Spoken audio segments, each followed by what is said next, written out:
그래서 강주에 이렇게 기회가 돼서 올 때면 제가 처음으로 궁금했거든요. 제가 자랄 때에는 광주라는 곳이 그렇게 다 민주주의의 어떤 상징으로서 불렸었는데 그곳은 어떠한 곳일까라는 궁금증을 가지고 제가 처음으로 한 2년 전에 3년 전에 왔었죠.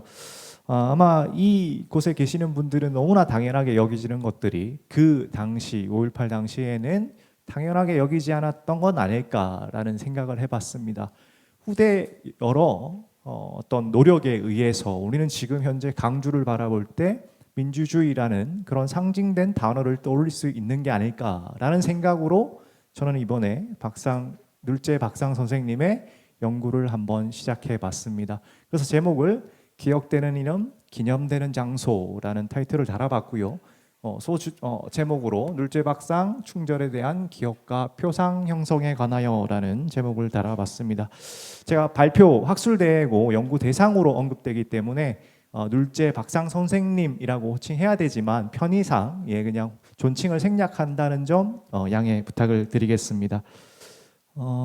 제 발표는 크게 두 가지로 압축할 수 있습니다. 기억되는 이름, 즉 박상에 대한 기억이 어떻게 형성되었는가 하는 부분이고요. 두 번째는 그와 관련된 기념되는 장소는 어떻게 지금 기억되고 있는가, 왜 그런 기억을 가질 수 있었던 것인가 하는 부분입니다.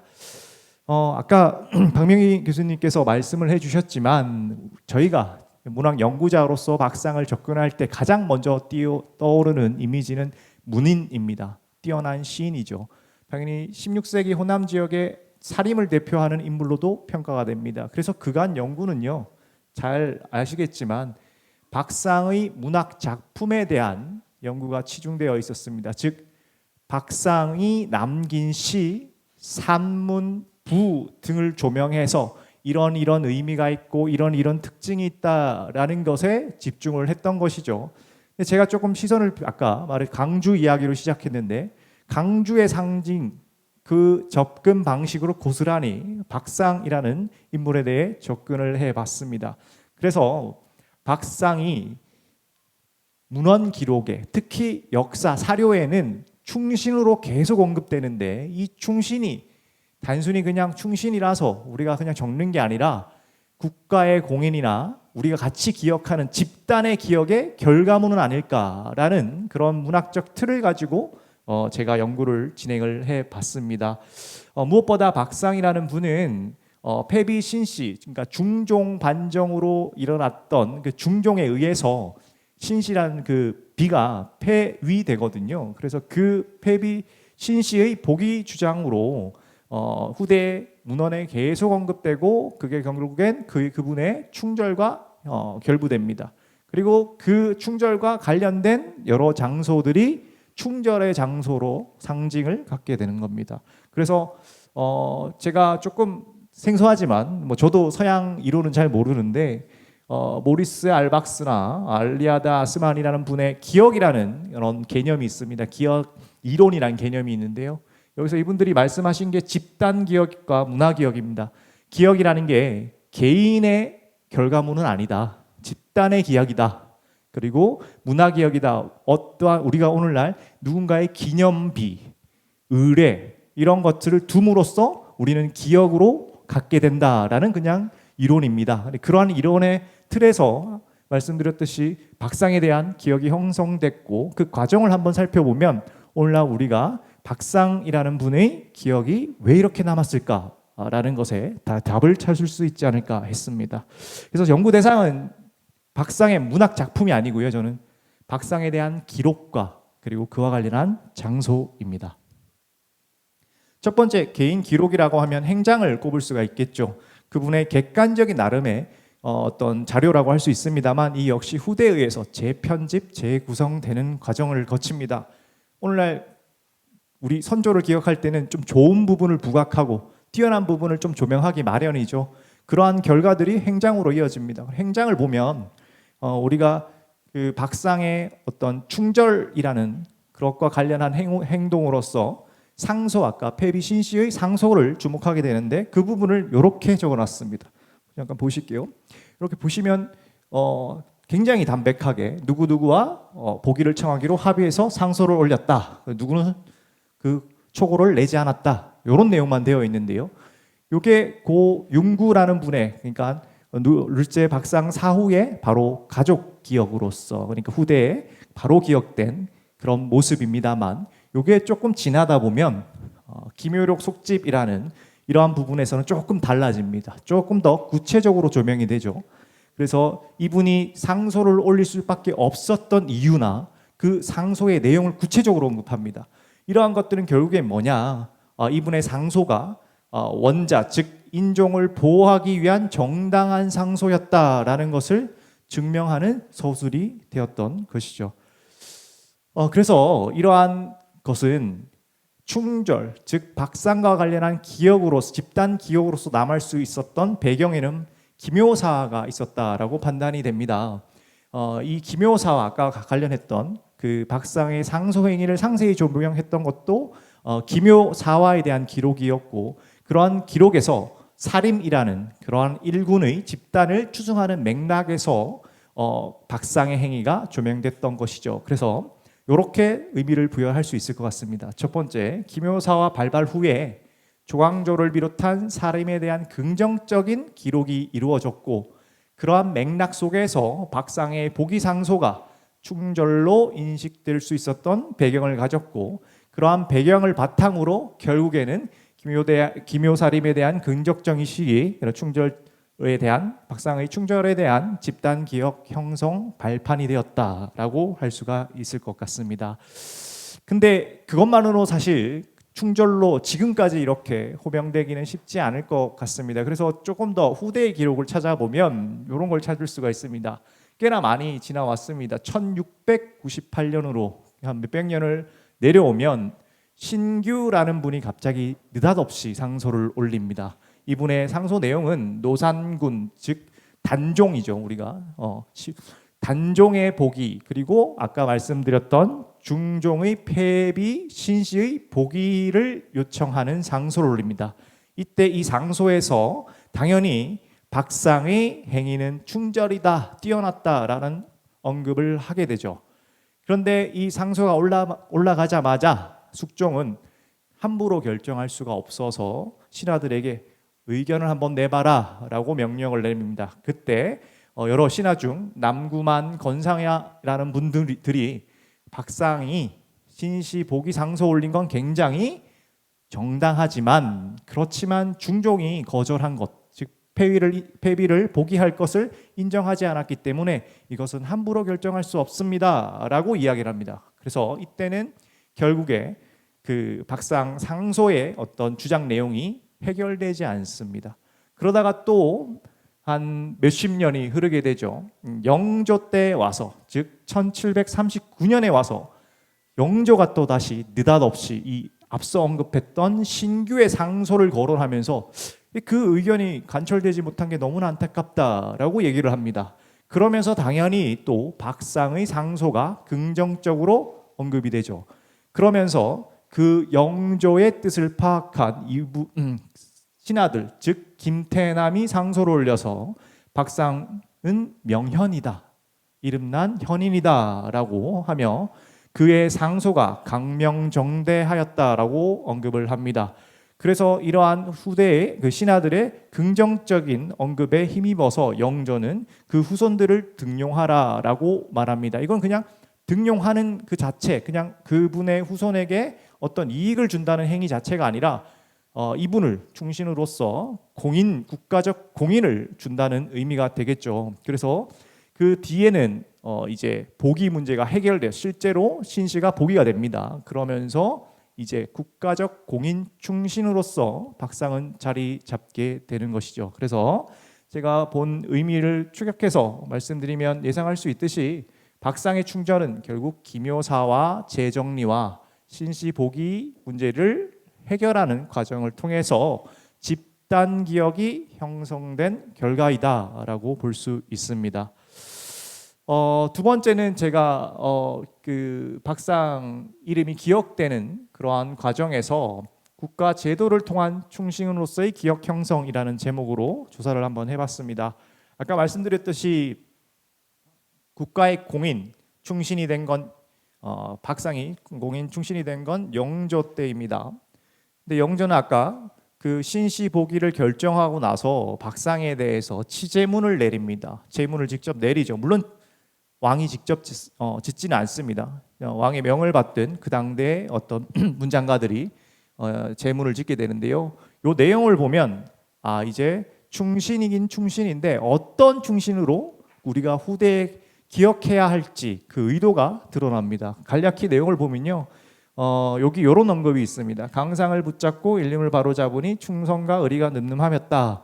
굉장히 보편적인 얘기입니다. 솔직히 말씀드리면 박상뿐만 아니라 충신이라고 언급되는 그 모든 분들에게 찾을 수 있는 내용이지만 이게 치제문에 언급되면서 이거는 결국에는 어떤 국가의 박상의 상소 행위가 국가의 이념 행위를 실천한 것으로 인정이 되는 것이죠. 그리고 그 과정에서 조명되는 부분이 이행이라는 분이 적극적으로 반대합니다. 박상이 상소 올렸을 때 이행이란 분도 굉장히 문학사에서는 중요한 분이지만 영조가 치제문을 낼 때는 그 무리가 굉장히 간사하였다라고 서술을 합니다. 그래서 정당한 박상의 행위를 이렇게 변호하는 식으로 치제문을 구성하는 것이죠. 이런 내용을 보면 결국에는 사림의 도학 정치 이상과 이것은 결부되어서 박상의 상소가 어떤 암시 조명되는 부분이고요. 일시적 평가가 아니라 국가적 공의를 정전적 서사로, 한마디로 그냥 단순히 충절이 아니라 서사를 가진 어떤 부분으로 완결된다라고 할 수가 있습니다. 근데 흥미로운 점은 바로 이 부분입니다. 보통 치제문이 반복되어서 나타나지는 않거든요. 근데 박상의 경우에는 정조에 이르러 또다시 충신으로 반복적으로 국가의 공의를 얻게 됩니다. 1788년에는요. 최상국이라는 분이 상소를 올리면서 박원종, 그때의 신씨를 폐위하도록 만들었던 박원종을 비판하고 이 단경황후, 이게 결국에는 신씨가 복이 된 이름입니다. 단경황후가 복이 되었으니까 비석 세웁시다라고 건의를 하면서 박상의 충절을 언급합니다. 그 뒤로 몇 년 뒤지 1795년에는 박상에 대한 불천지은, 이제 사당에서 계속 제사 지내자라는 논의가 언급이 되죠. 이때 정조가 다 승인합니다. 국가에서 공인을 얻은 것이죠. 그 다음 치제문을 내려요. 치제문을 내리면서 이때 처음으로 이런 말을 합니다. 정조가 대궐문에서 부르짖으며 피를 뿌렸다라고 박상에 대해서 형용을 합니다. 극적으로 구성하면서 박상의 충조를 숭고하게 또 비장하게 비추는 것이죠. 그리고 삼인대를 언급하면서 이 충절의 어떤 장소로서 그 공간적 상징성을 강화합니다. 그리고 정조는 또 4년 뒤 단경황후 복위 60주년을 맞아서 치제문을 다시 한번 내립니다. 아마 이렇게 세 번 연달아 그 치제문을 받은 경우는 굉장히 드물 텐데요. 이때 역시도 정조의 어떤 다양한 서사적 전략이 드러나면서 박상은 굉장한 충신으로 부각이 됩니다. 결국엔 이 세 번의 치제문을 의미 부여하자면 이렇게 될 것 같습니다. 영조의 치제는 박상의 충절이 국가 공인인 서사로 완결되는 것이라 본다면 정조의 치전 두 차례 치제는 상소의 장면 극대화, 국가 의례 공인 강조, 삼인대를 소환하여 강렬한 문화기억, 즉 우리가 어떤 분을 기억할 때 매개하는 무언가가 같이 연관되면서 강렬한 기억으로 각인될 수 있었다라는 의미 부여가 가능한 것이죠. 그래서 박상의 복위상소 사건은 결국에는 도학 국가 이념을 구현하는 이상적 충신사항으로서 우리가 국가적 문화기억 체계가 확립될 수 있었던 사건이다라고 할 수 있는 것이죠. 그러면 기념되는 장소는 어떤 것인가? 아까 박명희 교수님께서 언급하셨는데 첫 번째 소요당을 줄 수 있습니다. 기념되는 장소라고 해서 저는 이제 박상의 표상, 충절의 표상을 담고 있는 장소의 의미가 어떤 것인가 한번 추적을 해 볼 텐데요. 그 첫 번째 대상이 소요당입니다. 말씀드렸다시피 그 심정이라는 분에 의해서 건립된 이 소요당 정자는요. 지금 현재 이 그림에서는 보이지 않습니다만 소요당이라는 겸재의 그림입니다. 여기에 아마 되어 있는데 지금의 아마 양천구 인근에 있는 곳입니다. 이곳은 심정이 은거한다는 이름으로 지으면서 각 부류의 명현들을 모시고 시를 다 요구했다고 해요. 그 중에 한 분이 박상이었던 거죠. 박상은 아까 박명희 선생님도 인용하셨던 제소요당이라는 시를 지어서 풍자구를 남깁니다. 전체 구를 보면 전부 다 칭찬입니다. 여기는 장소가 너무 좋고 그리고 소유하기도 좋고 경관이 뛰어나고 주인도 어떤 풍치가 있다 이런 내용인데요. 그 내용 중에 이 두 구가 문제가 됩니다. 산허리에 안주상을 차렸고 가을 골짜기에 술통을 마련하였네 중에 반산과 추곡이라는 이 부분이 풍자로서 박상이 지었던 것이죠. 왜냐하면 이 반산과 추악이요. 추악 이 두 것은 두 단어는 왕안석과 가사도의 호입니다. 왕안석은 송나라 때 신법을 실행함으로써 구법당과 갈등을 일으켰던 인물로 인식이 되고요. 가사도라는 사람은 송나라 때 간신으로서 유흥을 즐겼던 사람입니다. 그러니까 이게 단순히 그냥 산허리라고 번역이 되지만 그 함의하는 것은 결국엔 뭐예요?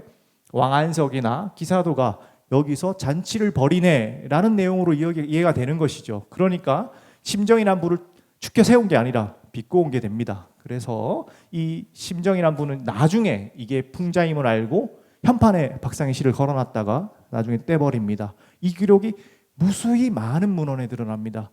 네, 너무나 많은 문헌에 드러나고요. 이와 관련해서 나중에 야담집에 수록되면서 어떤 기사가 등장하기도 하고요. 그런 부분도 있습니다. 그래서 소요당의 후대 인식을 좀 살펴보면 굉장히 흥미롭습니다. 장유라는 분의 글에 보면 이 소요당이라는 글을 관련 소재의 글을 지으면서 박상의 시가 풍자였다. 그리고 이게 굉장히 소요당과 관련된 풍자시로서 으뜸이다라는 말을 합니다. 물론 그 맥락에는 자신의 선친인 장옥이라는 분이 시를 지으면서 야 박상 시보다 우리 선조의 시가 더 뛰어나라는 내용이지만 우리는 거기서 볼 수 있는 게 뭐냐면 소요당 풍자라고 하면 바로 박상의 시가 언급됐음을 알 수 있죠. 그러니까 소요당 문학으로서는 박상의 시가 대표성을 갖고 있다는 것을 알 수 있는 대목이 되겠죠. 다음 이유원의 임화필기에 오면 마찬가지로 같은 풍자의 이야기를 해놓고 조금 흥미롭게 대조적으로 박상의 행위를 같이 서술하는 부분이 있습니다. 바로 조광조를 언급합니다. 박상이 심정에게는 이런 풍자시를 지었고 반면에 조광조가 죽을 때 결국에는 반장할 때 시 지은 내용들을 인용해서 부각합니다. 그 말은 뭐냐면 결국에는 박상이 그 풍자했던 그 행위나 조광조를 애도했던 마음이나 같은 맥락에서 이해될 수 있다는 것이죠. 그러면 이 결국에는 내용은 뭐냐면 소요당은 풍자의 공간으로 원래는 은일과 소요의 공간이었지만 박상에 의해서 소요당은 풍자의 공간이 될 수 있었던 겁니다. 심정은 아까 박명희 교수님께서 말씀하시지만 기묘사를 일으킨 주역입니다. 그래서 이 박상이 조광조를 애대했다라는 기록하고 합쳐서 겹쳐지면서 이게 박상의 기계 그리고 나중에는 충절을 이끌 수 있던 성품 이런 것들을 조명하는 맥락이 되겠죠. 그래서 소요당은 심정의 교유 장소, 은일의 장소에서 박상의 풍자의 공간으로 나아가 박상의 강직한 품석과 충절을 기억할 수 있는 공간으로서 이렇게 변모되었다라고 할 수 있습니다. 다음은 삼인대인데요. 삼인대 지금 순창에도 남아 있습니다. 이 비가 지금 현재 남아 있는데 이거는 충절 실천의 기념 공간으로서의 영속 끝까지 이어진다, 계속 이어진다라는 제목으로 제가 한번 달아봤는데요. 삼인대는 아까 말했던 상소 1515년에 박상을 비롯한 김정, 유옥이 폐비 신씨를 복위하자라고 주장한 상소를 올렸던 장소입니다. 삼인대는 세 사람의 관인을 걸었다라고 해서 이 이름이 유래된 것인데요. 여기에는 비석 지금 남아 있고요. 이재의 비문이 있습니다. 이 이재의 비문은 1744년에 작성이 된 것인데 이 내용을 보면 간략히 제가 요약해서 의미를 한번 부여해 보겠습니다. 상소의 초안 시에 관이를 소나무에 건 사실을 소개하는 내용으로 시작을 합니다. 이것은 충절의 행위의 구체적인 실제 흔적을 각인하는 효과가 있다고 볼 수 있고요. 세 사람이 유품만이 지금 현재 남아있다라는 내용을 통해서 사민대가 충절이 영속될 수 있는 기념적 공간으로서 나타낸 것이라 볼 수 있습니다. 그리고 충절을 절대적 국가 도덕 질서, 즉 군신 부자의 윤리로 귀결시키면서 이건 그냥 일시적인 그냥 보기의 문제가 아니라 결국에는 절대적인 우리가 국가 윤리와 관련된 행위임을 강조합니다. 이러한 식으로 결국에는 박상의 보기상소 사건이 국가 도덕 질서를 구축한 핵심 서사로서 완결성을 가지게 됩니다. 그래서 이 각인된 하나의 이 삼인대에 각인된 기억 문화는 계속 확산되고 유래됩니다. 그것을 볼 수 있는 대표적인 내용이 있는데요. 1850년에 지어진 동당초시 책제, 즉 시험 문제입니다. 오늘날 과거 시험 문제인데 과거 시험 문제에서 이런 내용이 있습니다. 삼인대 위에서 세 사람이 앉아 상소문을 지은 것은 무슨 일인가? 이걸 시험 문제에 내려면 당연히 지금 호남에서 낸 건인데 향시의 문제인데 여기 있는 지역 사람은 적어도 이 내용이 뭔지는 알고 있어야 문제를 내겠죠. 그죠? 예, 그만큼 그 문화의 기억이 확산되고 유래되었다라고 볼 수 있고요. 훗날 고경명의 시에서도 이러한 식으로 표현됩니다. 그래서 마지막에 어떤 부분에는 이 기억의 장소를 통해서 자신을 성찰하는 그런 내용들까지 보입니다. 그리고 이 삼인대는 나중에 비각이 중수됩니다. 비각이 중수되면서 기우만이라는 분이 1893년에 중수기를 짓습니다. 여기서 삼인기대 만고분리해서 정조가 쓴 아까 치제의 문구를 그대로 가져와서 인용을 합니다. 그로써 어떤 정조가 인정한 그러한 절조, 충절이 여전히 각인되어 있고 그 문구가 하나의 또한 그 박상의 충절의 상징과 연결된다라고 할 수 있습니다. 그리고 마지막에는 이러한 것들이 나중에 지금 살고 있는 우리 현대에 충신이 없으니까 이걸 좀 봐 얘들아 이런 내용으로 마무리가 되거든요. 그런 결국은 뭐냐면 도덕 질서를 자기 현대에 점검하는 살아있는 문화 장치로서 이 삼인대는 재구성되었다라고 판단을 했습니다. 그래서 제가 간략하게 제 이상 논의를 물론 다 완성하지는 못했지만 요약하자면 박상의 충절 기억 형성 과정은 보기상소 사건으로 인해서 충절의 전범으로 구상이 되었고 이게 초기에는 간략한 기록에서 시작되었지만 기묘사화 이후에 재조명이 되고 숙종, 영조, 정조를 거치면서 국가 권위에 의해서 공인이 되고 충절 표상으로 정전화되는 방식을 거쳤다라고 할 수 있고요. 그 다음 장소와 결합된 문화기억으로 확립되면서 소요당 3인대가 굉장히 주목되었고 이는 오늘날에도 여전히 이어진다라고 할 수 있습니다. 오늘 학술대 발표의 주제가 눌제박상 시대의 기억과 현대적 지향인데요. 제 앞서 발표하신 박명진 교수님의 어떤 그 연구 주제는 박상의 당대, 즉 박상이 남긴 시를 주목했다면 저는 박상의 사후, 그러니까 후대라고 할 수 있겠죠. 물론 조선 시대에 국한됩니다만 후대의 기억이라고 할 수 있고요. 지금 다음 아마 발표하실 김강명 선생님께서는 현대일 겁니다. 현대의 어떤 박상을 활용한 콘텐츠를 소개하실 텐데 이 부분이 기획하셨는지는 모르겠지만 그 당대와 후대와 현대라는 점에서 박상을 어떻게 기억할 것인가 하는 부분, 오늘날 이 자리에서도 우리가 고민하는 지점이 아닐까 합니다. 그래서 제가 준비한 발표는 여기까지 마치고요. 경청해 주셔서 감사합니다.